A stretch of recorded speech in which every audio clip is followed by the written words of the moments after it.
So I'm Allison Boyd with Boyd Grants. I am the founder and president of Boyd Grants, and we have been around since 2008, and I have been writing grants since 2004-ish, somewhere in there. So it's been a minute, and it's been a lot of fun, and I love everything about my career. And definitely over the course of those 20 plus years, have struggled with writer's block along the way. And I'm pretty sure if you're on the webinar, you've probably struggled with it. It really doesn't matter how long you've been writing and how long you've been working in this field. I think we all go through bouts of writer's block. And so I hope that today we can give you some really good ideas of how to mitigate that and how to beat that writer's block. So, it's just an undeniable fact that with grant writing, the act of grant writing can be paralyzing. Sometimes the unforgivable deadlines and things like that can just have us sit in a moment of panic, and we forget that we know what we're doing, right? So we're going to go through that today, and we're going to figure out different ways to get us out of our own head and go from there. And so as we get started, we're going to first define what writer's block is. So it's not just about being lazy or wanting to write it or not wanting to write. It's a real psychological barrier that many people face. It's especially common in high pressure writing environments like grant writing, where your deadlines and the need for a persuasive argument heightens the difficulty. So why does it happen? Writer's block happens because of stress, pressure, fear of failure, perfectionism, feeling overwhelmed by the scope of the task. And often as grant writers, we face these challenges due to the complexity of our projects.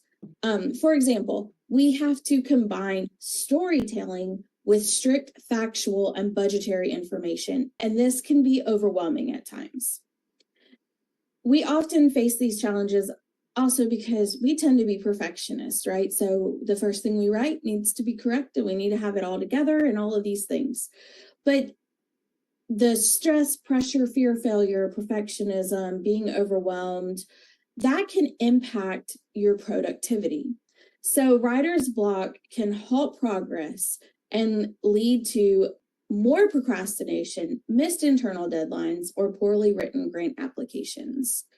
We're going to talk about how this not only affects you as the writer, but it can also have a potentially broader impact, such as missing funding opportunities for important projects. So getting so far in our head that we don't write the best grant possible, therefore we don't get funded. And that has a large overarching impact on the work that we do. And that's not really an option for us, right? So we've got to get past this block, like this physical block that's in our brain. So what are some of the common problems? Well, writer's block is universal. It affects everyone. It doesn't matter your skill level or expertise. According to a 2019 study called An Analysis of Writer's Block Causes, Characteristics, and Solutions, 61% of writers have experienced writer's block at some point in time in their career. So from a grant writer's perspective, it often feels like the stakes are higher, right? Deadlines are typically non-negotiable. Yes, of course, there's some rolling deadlines, but really once we set that even internally, those deadlines no longer are negotiable. And the competition for grant funding is fierce. But just because you're stuck in that moment doesn't mean that you lack the skill that you need to be a great grant writer. It's really just about navigating your mental barriers that you're often under when working under pressure. So I'm going to tell you a story. This really has nothing to do with writing and technically writer's block, but it's that being under pressure, drive for perfectionism, all of those things. In October, like end of September, early October through November, I trained for my first ever 10K. Years ago, I was running 5Ks once a month and like just killing it and doing good for my own personal goals. Never will I ever be a marathon runner. Never will I ever have really good like times and things like that. It was all for me, which was great. Well, 7+ weeks of training for this 10K. I was super excited going into this 10K. It was completely for me. I really wanted to show my kiddo that we can all do the hard things, and you have to work hard to do the hard things, right? It doesn't just fall in your lap. At least it hasn't ever for me. So the day of the race, we're getting there. It was an hour and a half away, and about a mile in, I rubbed a blister on the back of my shoe. Keep in mind, these are the heel. These are the shoes I've been running with for weeks and had no issues with them. I left my inhaler at home accidentally, and it was just a weird air day, and so I was struggling with that. And then I all of a sudden felt like I was just going to be a failure, and I was going to let the world down, and I was going to let my son down, and I wasn't going to run this perfectly. And so for 6 miles, I had to push through that mental block to complete this task. And about halfway through, I texted my husband and was like, I don't think I can do this. I really need you to just tell me I can do this. And so between him and my dad sending me texts along the way, like, you got this, you can do this, get out of your own head. That was honestly the only way I completed that run. So those mental blocks, which is essentially what a writer's block is, affects us in all of the things. So hopefully today, whether you're really looking at this under the writer's block area, we can really learn how to get out of our own heads and to do all of the things that we really need to be able to do things well. So moving back to this, we are going to talk about the challenges in grant writing that can lead to writer's blocks. So grant writing is a unique and challenging form of writing, as it combines the art of storytelling with the precision of technical writing. It took me years to realize that even though you were a technical writer, you still had to tell a story, because I am just a facts person, and creative writing is not for me. Please don't ever ask me to write a fiction story. It's not going to be good. But once I learned that you could easily merge those two and really tell a compelling, persuasive narrative with facts and story, that made the act of writing harder for me. And so I sometimes struggled more with that as a challenge, because it was so complex, right?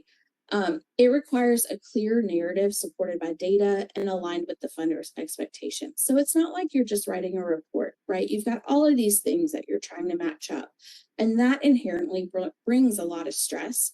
You've got people talking in your ear. You've got people telling you that things need to be done. You've got your own internal voice telling you what needs to happen. You've got all of these things, right? You've got to attend webinars. You've got to do all of these things. So the act of writing isn't the main piece of grant writing. So a lot of things can throw us off. The tight deadlines are often what can cause someone to internally panic and not be able to write. Sometimes that tight deadline will get in the way, and it'll cause you to have delays, making it impossible to meet whatever internal deadlines that you've created in order to meet the external deadline. So how do you get around that? That's really all about time management and developing a writing schedule to mitigate these issues. The other day, I was at a conference with one of our staff, and it was really neat just getting to spend the whole day with her. And we kind of talked about, like, what time of day is your best time of day? And I'm a super early morning person. Typically, people get emails from me between 5 and 8 in the morning, because that's when I think better. So that is a good time for me to write. And she was telling me she's a mid-morning person, and so that is when she writes well. But y'all, if 3 o'clock hits, my brain is done, and there's no crazy writing happening during that time. And so I know that, and I've created this cadence and writing schedule for me that works. There are a lot of high stakes in grant writing. So for many organizations, grants can represent a lifeline or a pathway to achieving significant goals, whether that's community development, education, or health initiatives. When stakes are this high, writer's block can feel especially daunting. The complexity alone of grant writing can require in-depth knowledge of a project and understanding of funder priorities and a well-structured argument for why the project deserves funding. This can lead to paralysis when a writer feels overwhelmed or unsure on how to proceed. So these are all the challenges, but how do you address the solutions? There's a few strategies, and that's kind of what we're going to do. We're going to take 3 tips and we're going to go over how to address these. And there's some studies that support it, and they were fun to read while we built this presentation. So here are a few. You can overcome writer's block by breaking the process into manageable parts, using outlines and seeking feedback from peers. So we're going to first talk about leaning on your outline. Then we're going to talk about changing locations, and we're going to talk about picking a section and writing it and write it anyway. So let's jump into tip 1, which is lean on your outline.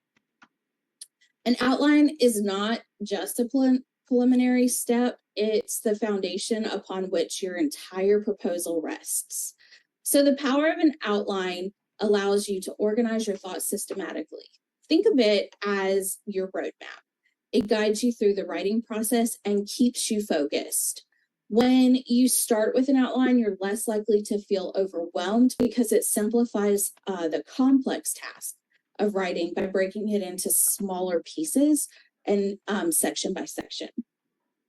So starting with an outline is kind of a standard practice for me. And as that, the fact that I write a lot of the federal grants on our team, basically we take the selection review criteria and make that our outline. And as for like foundation work, we take the standard questions that they ask, and that is our outline. And being able to break that out and say, okay, well, I'm gonna focus on these things today, and I'm gonna focus on this tomorrow, often helps me take a step back and realize, yes, I've got to write 50 plus pages, but I don't have to write them all in one day. So it enhances your clarity, but it also streamlines your writing process. As you draft your writing, you're going to refer back to your outline to ensure you're staying on track and covering all the necessary points. Ultimately, creating an outline is going to save you time and stress down the line. Let's say you're writing a grant for a community garden project. Your outline might include all of the required sections of the grant, but it can also include key details and data points that you might want to elaborate on later. And so you might just have a document that plugs in the main things you're trying to be persuasive about in your grant. So visualizing your proposal in a structured way can help you see connections and ensure your argument flows logically. A well-crafted outline is your ally in grant writing. It reduces the feeling of being overwhelmed, it enables progress, and if you're a checkbox person like me, it allows you to say, check, I completed this part of where I need to be. So I would encourage you to make it a habit to outline before you dive into the writing. So why does outlining work? We touched base on this, so we're going to go over it in a little bit more detail. A well-structured proposal can significantly enhance the chances of securing funding. Like we said, it provides a roadmap for success. It's an outline that acts as a roadmap, guiding you through the proposal from introduction to conclusion. It helps in visualizing the project's trajectory and ensures that nothing important is overlooked. And so going back to the government type writing, knowing exactly what the funder is going to review you off of and being able to check box that off and check and chunk it out in that way is very helpful. So I can make sure that the flow of how we write, don't repeat a lot of the same things. We say it differently if we have to, but we're able to take the reader from beginning to end in a clear format because we're not guessing on what the outline should be. Okay, so it also enhances your clarity. It encourages you as the writer to clarify your ideas. When you outline, you have to articulate your thoughts, which leads to a clear clear writing in the proposal itself. This allows us to focus on key messaging. When you know what your key message is early on in your process, it will resonate throughout the proposal, and it ensures consistency and alignment with the funder's priorities. Outlining also improves the narrative flow. It's crucial for the reviewers of our proposals to feel like they're not being taken in 7,000 different directions, right? We want them to flow through all the way through the proposal, and it's an easy read, and it's coherent, and it keeps the attention and makes it easier for someone who knows nothing about your project to understand the significance of what you're asking for. If you outline and you follow these steps, roadmap to success, for success, enhancing clarity, all of those things, when you get to revisions, it's so much easier because you're able to pinpoint the weak areas or sections that need more detail, making the revisions targeted and effective. So you're not just willy-nilly revising, you're able to look at your outline and make sure you're following what's expected of you. Time management.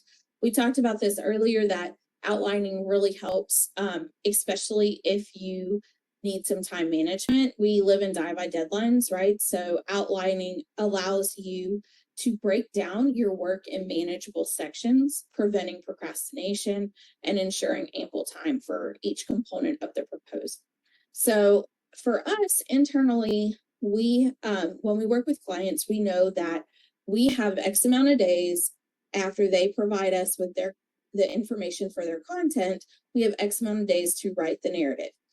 Then they get a review of the narrative, and then we have X amount of days to complete the updates and changes that they want. So that is how we have done our time management. Is I don't care how my writers write, but like if they do section by section or whatever, but within that, they've got chunks of time that they know that they are focusing on this proposal only, and are able to really focus for X amount of days, and they know they've got to get it done, and then take a break while the client is reviewing. So that really helps with changing how we view a document, because it's not this overwhelming thing. Okay, so how do you build an effective outline? First, you're going to identify the grant requirements. Before diving into any of your writing, we all know you need to read the funder requirements, and that's in the NOFO or just online or however the foundation lays it out. This understanding of the specific requirements or the preferences the funder has will shape your entire outline. I know this feels really basic, and y'all are probably sitting there like, duh, Allison, we got this. But y'all, sometimes when we get stuck in that OODA loop, where we forget the basics, and we have to go back to the beginning. So after you identify grant requirements, you're going to break it into your components. So such as your needs statement, objectives, methods, approach, budget, evaluation, sustainability. Don't forget that this will help you really put in kind of the topics you want to discuss under those if you want to go that detail in the outline. So you're going to organize your outline logically. And for us, it's very clear that typically the needs statement is first, and we go through exactly how the funder wants it. It's important to do it logically because it ensures that there's a clear flow from the needs statement all the way to sustainability. And it makes it easy for the reviewer to follow. The next step is use bullet points and subheadings. This is kind of one of my favorite tips because this is how we ensure internally and externally that we have met all of the requirements of the funder. So, for example, with the selection review criteria, if it's got a heading and a couple of bullet points underneath it, those become our headings and subheadings. And so we know that we have to answer all of these steps in order to fulfill this section of the outline. And so that it's pretty basic, but it really helps to define how our proposal is going to flow. And it allows our brains to take a break and say, okay, I know exactly what my prompt is, and I know exactly what I'm trying to answer. And then your last piece to creating the detailed outline is making sure you leave time for reviewing and revising. Oftentimes we have, well, not oftentimes, we have a person in-house that reviews all of our proposals for clarity and grammar and making sure that we meet the needs of the funder. If you are a one-man shop and that is not an option for you, phone a friend. Find a friend in Grant Professionals Association or any other area that could read it and say, hey, look, this makes sense. It doesn't make sense. Here's your weaknesses, things like that. Because no grant should go out the door with only your eyes on it, right? It's a team effort. It's not a solo event. So we need to make sure that by having someone review your document and then you revise it, you have a clean final document going out the door. So by following all of these steps, you can create a clear roadmap for your proposal writing. Okay, this is where the fun part comes in, like the outlining. That feels very common sense to me, but this is kind of where I get to say this is what I like to do, right? So tip 2 is change locations. Did you know that your physical environment can have a significant impact on your creativity and overall mental well-being?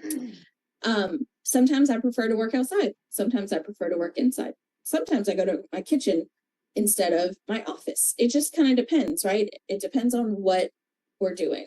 But studies in psychology indicate that our surroundings play a crucial role in our cognitive processes.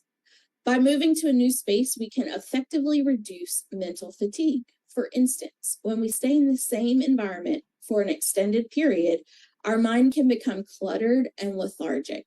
How many of you have that like 2 p.m. slump in the middle of your day and you're just like, if I don't get up and walk around, I'm not going to be able to make it through the day?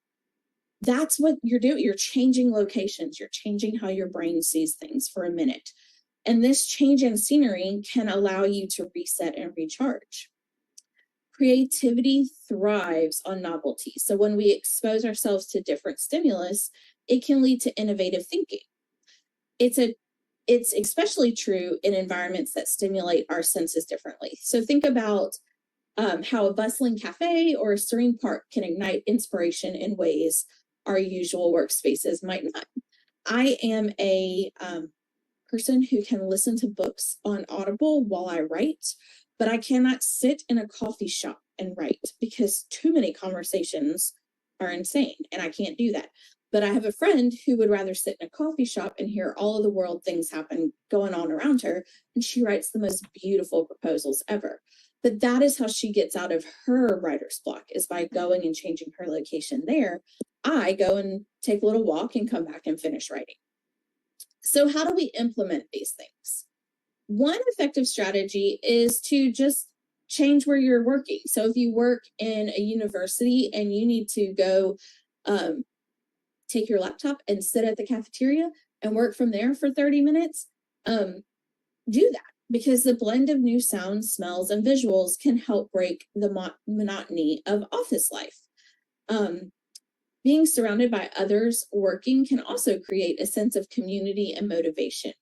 If I'm stuck, you better bet I'm calling Melissa or Laura or Joanna or Janice on our team and saying, okay, can we just hang out on Zoom for a minute and let's chat? And we do that. And that's kind of how we do our water cooler talk. But water cooler talk is just as important, right? So that is a simple method to change your location. You might not physically move forever, but you're taking 5 to 10 minutes and you're taking a short walk during your break, and you're getting outside, you're moving, you're doing something that breaks the monotony of the writing or the staring at the screen or the pulling your hair out because you're like, I have 5 more days to do this and I have nothing on paper. All I'm doing is viewing a cursor. Consider utilizing shared spaces within your organization if that works for you. These can foster collaboration and brainstorming, and this can allow for change in perspective and a chance to engage with colleagues creatively. So really just little things, little ways of changing your location can recharge your mental energy. And that is so important in what we do. So, why changing locations help? Our environment significantly affects our emotional and cognitive responses. Different colors, sounds, and textures can evoke varying emotional states. Research shows that environments rich in nature, such as parks and gardens, can reduce stress and enhance mood, leading to improved creativity. Recently, a study found that people report higher levels of creativity and problem solving ability when in natural settings compared to urban environments. Oftentimes, if I'm struggling, I will go for a walk, take my phone, make a phone call to whoever, and brainstorm that I'm stuck on something. So I have changed my location and I've changed how I talk to people, and that will help me take a deep breath, listen to someone else's thoughts on how they could solve that. If they were doing it, how they would solve whatever I'm trying to write about, and go from there. So I would honestly say, like, look at your space around you. Is it the environment that you're working in? Is it too cluttered? Is it too sterile? Anything that you can do to incorporate some nature into your workspace might actually give you a moment to take a deep breath. I have a friend who she has a bookshelf, and that shelf has 3 things that are super important to her, and she doesn't tell the story about them to anyone who comes to her office because that brings tranquility to her. And it just is something that she can look at and go, I got this. I've done these hard things. I can do this hard thing. So really, you want to make sure that your environment influences your writing. Okay, so brain function and neuroplasticity. Neuroplasticity refers to the brain's ability to reorganize itself by forming new neural connections throughout life. Engaging with different environments can stimulate parts of the brain that may not be activated in familiar settings by fostering creativity and innovative thinking. The recent study called Give Your Ideas Some Legs, the positive effect on walking on creative thinking. This was done by some researchers at the University of California. They found that participants who walked in varied environments generated more creative ideas than those who remained in a single location. When I am stuck on a webinar and I am and it's a webinar that is tied to like the grant that I'm working on, I have a treadmill in my office. And so I'll just sit, and it overlooks the pond in my backyard. And so I sit and I walk on that treadmill, take my notes, look at the pond, and am able to kind of write down the ideas that I have that go along with the program that we're writing, that goes along with the webinar, and how to integrate all of those things because I am doing a mundane task differently. So walking is important. Changing your scenery is important. So doing little breaks to enhance your cognitive flexibility will simply break that routine of getting stuck. So routines are great, and they can create mental inertia where we become stuck in familiar thought patterns. Changing your location forces you to adapt to new stimuli, which can help shake off complacency and stimulate fresh thinking. NIH released a study called The Influence of Natural Environments on Creativity, and this study indicated that exposure to new experiences can trigger creative breakthroughs, and that changing your surroundings can interrupt habitual ways of thinking. So you know how sometimes we get stuck in this loop of, I know I need to say this, I've said it this way 700 different ways, but I can't seem to write it down. This is why breaking a routine is important. Maybe you need to get up and go sit at a different table and just free write and not even use your computer. Write with your hand. Anything that is different than your norm is going to help break that writer's block. Increasing your motivation and energy. Novelty tends to increase your motivation, leading to heightened alertness and engagement. A change in location can break the monotony of our routine work, refreshing our minds and energizing our spirits. This is why some people get so excited to go to a meeting that's out of the office or not on Zoom, but you're physically leaving and you're going to say hi to people you don't get to say hi to. But that novelty is motivation to continue to do your work. According to a 2022 study that the NIA released, it's called The Role of Leadership in Collective Creativity and Innovation, examining academic research and development environments.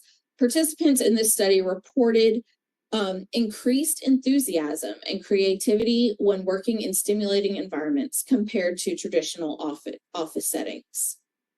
So maybe you're having a day and you have the best boss in the world and you can call and say, hey, can I work from the bench outside today?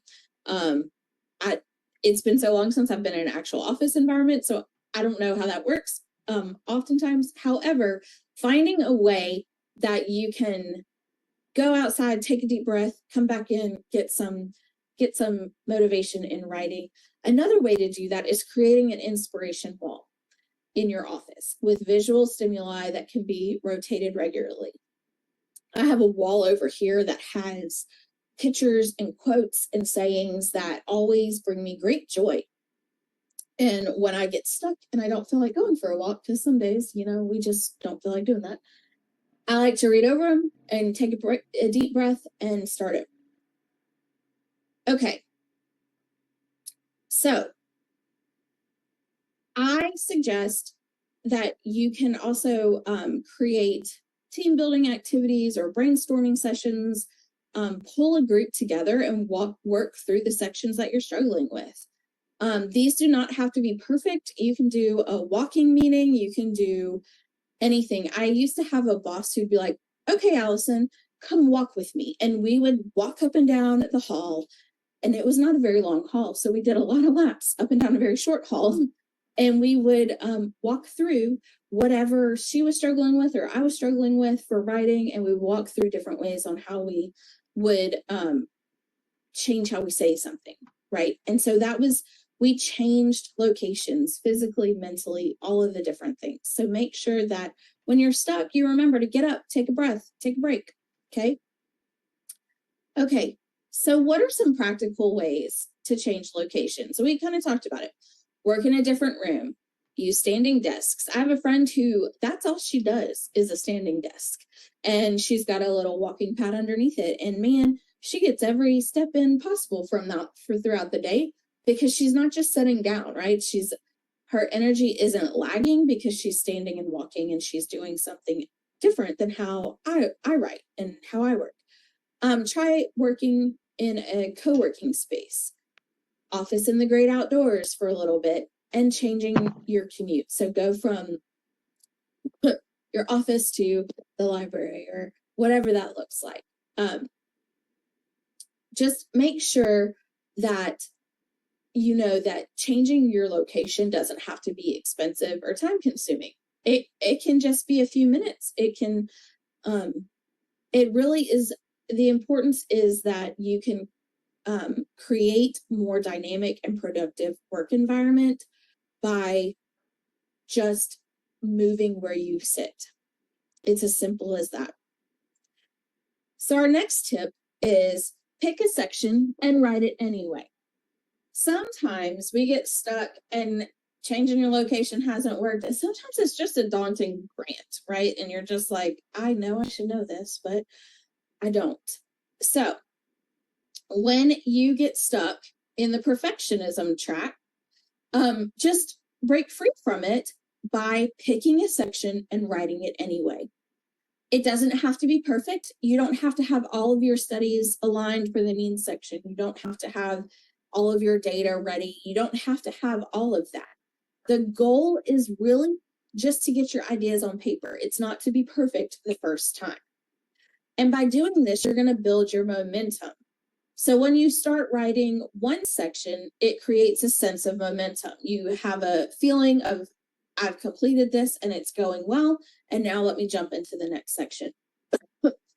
You may find that as you write, your ideas start to flow more freely, and it can carry you into the more challenging sections. I know people who start with the budget because that's their favorite thing to start with. It's my favorite thing to start with because I want to make sure that the dollars are tied to what we're writing to, but it's also one of the hardest sections for me to write. I start with a logic model, and that is not necessarily a section in the grant every time, but it is typically a piece of a grant, and it helps me build out my outline. Once I finish the logic model, I feel like I can conquer the world. I feel like I know exactly how I'm going to tell them how we're going to do these objectives and lead to this outcome, and how we're going to do all these activities. So being able to just pick up a section and writing it anyway, not aiming for perfection in that first draft, it really helps you clarify your thoughts. It helps you refine your ideas. And once you see those ideas on paper, it can inspire new connections and insights that you might not have considered otherwise. So proposals are rarely perfect on the first draft. There's a reason why we do 2 drafts and a final for our clients, because our first draft is really taking what they gave us, leaving room for them to have opinions and what things changed and everything else. And we're all finalizing that first draft, knowing it's going to be rough, and the second draft is going to be so much better, right? So it's okay that it's not perfect, but that's why it's called a draft. By starting somewhere or anywhere, you give yourself the opportunity to build a foundation that you can refine later. The act of writing itself can be transformative in shaping your proposal. Just remember, sometimes the changing of locations is great, going for a walk and things like that, but sometimes just buckling down and writing down your thoughts can really help you embrace the process of writing and allow yourself to make progress, imperfectly, but effectively. Okay, so how do we do this, right? Motivation follows action. Action precedes motivation, and in order to initiate the action, you need to stimulate the motivation. We often wait for that elusive spark of inspiration before we begin. However, what if I told you that the opposite is true? Action actually can fuel motivation. So let's talk about how this works. When we accomplish even small tasks, our brains release a neurotransmitter called dopamine. This is often referred to as the feel-good hormone. Each time we complete a task, no matter how minor, dopamine reinforces that behavior, making us feel more likely to repeat an action. Now, let's talk about cognitive dissonance. This is a psychological phenomenon that occurs when our actions do not align with our beliefs or self-image. When we take action, our brain strives for consistency. For example, once we start writing, we begin to see ourselves as writers.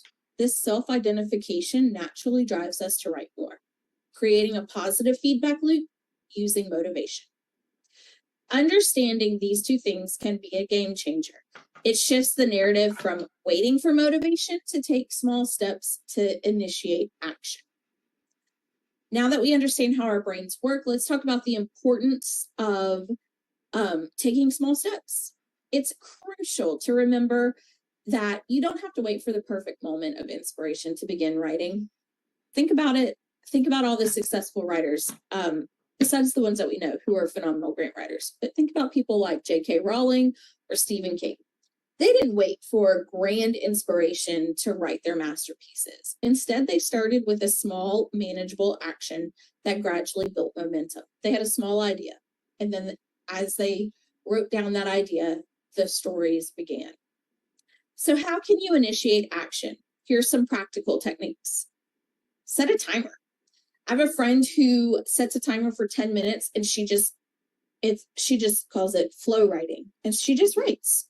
It creates a low pressure environment where you can focus on writing without a daunting thought of a long commitment. Once that timer is up, she takes a break, reviews it, and then continues on from there. And so she said sometimes it takes her multiple 10-minute sessions to really get moving. Another way is breaking tasks down. Instead of looking at a writing project as one big task, break it down into smaller, manageable pieces. So instead of writing the 50 pages, just focus on the first paragraph. This reduces resistance to starting and makes the task feel less overwhelming. These small actions can lead to significant breakthroughs over time.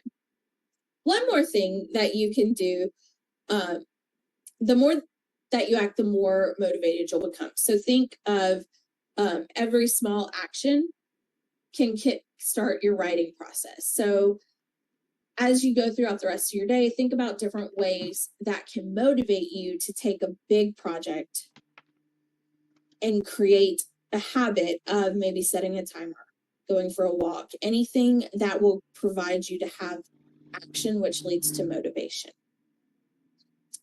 Remember, even the smallest step can create the momentum you need. Okay, the last 2 or 3 slides, we're going to talk about flexibility in grant writing. We're going to explore how beautiful flexibility can impact our writing, specifically focusing on the advantages of a nonlinear approach to proposal development. So first we have the dynamic process of proposal writing. Let's talk about how grant writing isn't just a straight line from introduction to conclusion. It's ongoing, it's dynamic. By allowing ourselves the freedom to move around within the proposal, we can embrace a more creative and adaptive writing style. So jumping from section to section allows us to really write what we are comfortable with, and then going back and filling in based off of what we already wrote for the other sections. That is, it does not have to be written needs section, objectives, outcomes, project description. However, it doesn't have to be written in one flow. You can change out what sections you want to write. It makes me think of my son's math worksheets. He's got every worksheet has like the same cadence, and the very last one is word problems. He loves word problems, but he hates some of the other pieces. So we start with our word problems, and then we go to the pieces that he does not like. So we have a small action which leads to motivation, and being able to change the dynamics of how you write is going to be helpful. Idea development. As we write, our ideas can mature and evolve. For instance, when we revisit an earlier section after fleshing out the methodology, we might find new ways to strengthen our project's significance or refine our goals. We might find that we explain the needs section not as accurately as we wanted to when we write the program description section, because when we're telling what we're really trying to do, it might change how we write our needs section. So making sure that you evolve how you write each section based on your new sections is important too. Connecting themes. Jumping between sections often reveals connections we might not see when following a rigid structure. This can lead to a more cohesive narrative that resonates with reviewers, helping them see the full picture of our project. Next up is improving the quality and clarity. So reviewing, writing a section, seeing how it links to the next section, rewriting a section. This process allows us to enhance the clarity and quality of our writing. When we integrate fresh ideas and perspectives, our proposals become more focused, impactful, and compelling. The last is encouraging collaboration. If you've got a team, use it, because when team members contribute to various sections, it fosters a sense of ownership and can lead to richer content. Sharing and asking for feedback makes the proposal stronger overall. Embracing flexibility in grant writing can lead to a more innovative and higher quality proposal. So don't hesitate to just jump in and go from section to section as you write. Your best ideas may come from those unexpected connections. So how do we put it all together? We've explored the 3 tips for overcoming grant writer's block. We've talked about how to have flexibility in your grant writing, but let's talk about kind of pulling it all together. Starting with an outline can be a game changer. It gives you a clear path to follow, and it helps you prevent that overwhelming feeling that often leads to writer's block. By breaking your project into manageable sections, you can focus on one piece at a time. We talked about changing locations. Changing your environment can make significant difference, whether it's moving from your office to outside to sitting at a different desk. A new setting can spark inspiration and help you see your work from a fresh perspective. I really encourage you to experiment with different locations until you find one that works for you. Pick a section and write. Finally, remember that you don't have to write in a straight line. If you find yourself stuck on a specific section, shift to another part of your project. This approach can help you maintain your momentum and keep your creativity flowing. Okay. The next slide is going to show some really quick ideas of tools and resources that you can have to help you kind of get through some writer's block. So there's some brainstorming apps out there, and they're called MindMeister, Coggle, Xmind. These allow you to map out your ideas visually. So if you're stuck, you might need something different. Those are some really good examples. There are often other pieces of software you can use. That one is Scrivener, Evernote, and Google Docs. Scrivener is popular among long-form writers because it helps you organize your chapters and notes. Evernote and Google Docs are excellent for collaborative projects, allowing real-time feedback and easy access from any device. Sometimes this just kind of like on your paper changes how you write, and that might help you with some writer's block. So some productivity methods, we kind of talked about these before. Work for 20 minutes, followed by a 5-minute break. And you can do this in cycles and then take a longer break. And then there's time boxing, allocate specific amount of time for writing tasks, and it helps maintain focus and prevent procrastination. There are also just some other additional resources using writing communities. These are not my favorite, but some people enjoy them. I wouldn't recommend doing this with grants, but if you're stuck and you're just like, let me improve my writing, this might be something you want to do. There are platforms like Wattpad and Scribophile, and they're great for sharing your writing and receiving constructive feedback from peers. Others are like Writer's Digest offers writing prompts and exercises designed to spark creativity when you feel blocked. So those are just some different resources that you could use just to get out of your own head. Okay, Melissa's going to jump in and tell me what other, if y'all have any questions or anything. So we're going to go over those real quick, and then we'll go through the rest of the presentation and wrap it up. Well, here's the great news, Allison. So far, no questions have come through. But we did have one comment that came in, and she said that she didn't have any questions because everything was so straightforward. So I think that is a great compliment to everything that you said. Well, thanks for that. Yeah, I think that's wonderful. As I was looking through this and you were talking about your son's homework, his math worksheets, and you're talking about how he starts with the word problems. As a math teacher, a former math teacher, that warmed my heart because that was the part that all of my students used to hate. So I love hearing that he likes the word problems the most. And Marilyn actually called that section hopscotch. So I loved that. So we'll give it just a second to see if anybody else has any questions they want to jump in. And then if not, we'll move on to the next slide. Okay. Oh. Let's be honest, I'm not like my son. Word problems are the worst and I can't stand them. So when he breaks that out, I'm like, go to your father. We can always call Miss Alyssa and I will help him.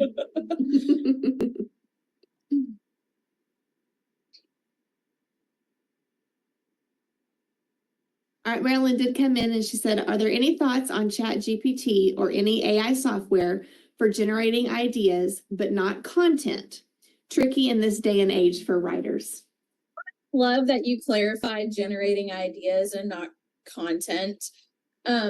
So I have no problem with popping in like a prompt from a section and saying and giving like these are the overview of my program. This is how I want it to answer, and seeing what they come up with. And then it just kind of gives me an idea of, oh, I could align it that way. But I sure don't cut and paste into the narrative off of that, because inevitably ChatGPT gets something wrong or they condense something and make something go away that was super important. But sometimes it's just nice to see how someone else or AI, not someone, AI wrote it and is like, oh, okay, that's a good way to lay that out. Thanks for that. Now let me ignore that and create how I needed to say it. So it's a good way to trigger a new thought and a new idea. But like you said, it's not the content that you use.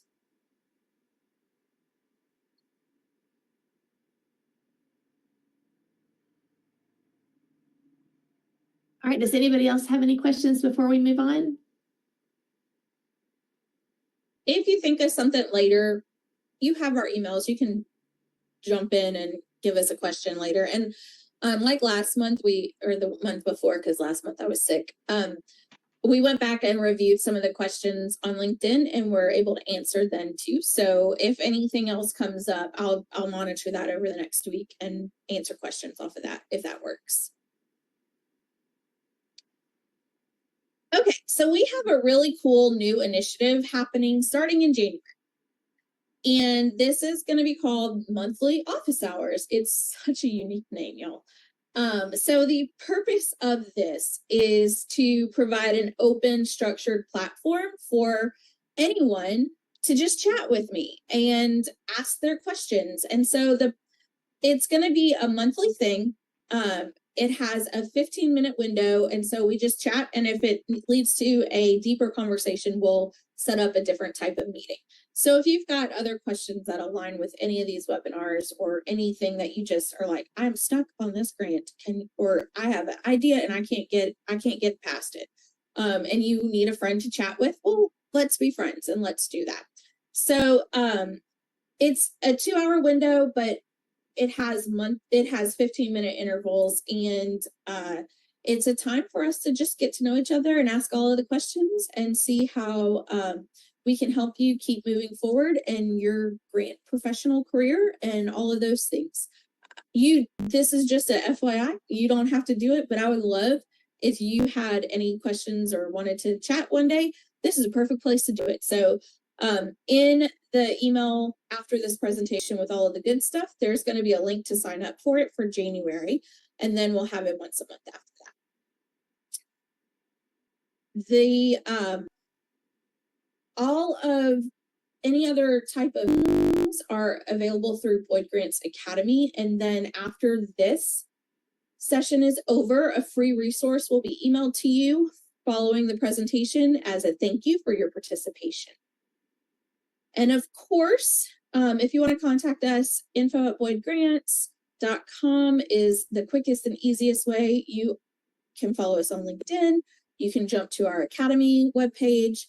And then we send out a newsletter. And if you want to join that list, please feel free to do so. And it kind of gives you information and insight about Boyd Grants and what we do and kind of what our highs are and things that we're excited about.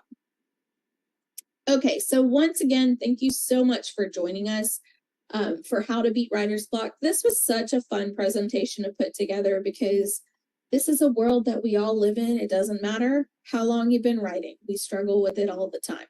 So I hope that this was helpful. And if you learned anything, any feedback would be great. And we appreciate you taking the time today to hang out with us. And that is all that we have. So I'm going to stop sharing my screen, and then Melissa's going to take it from here, and because she's better at the closeout than I am.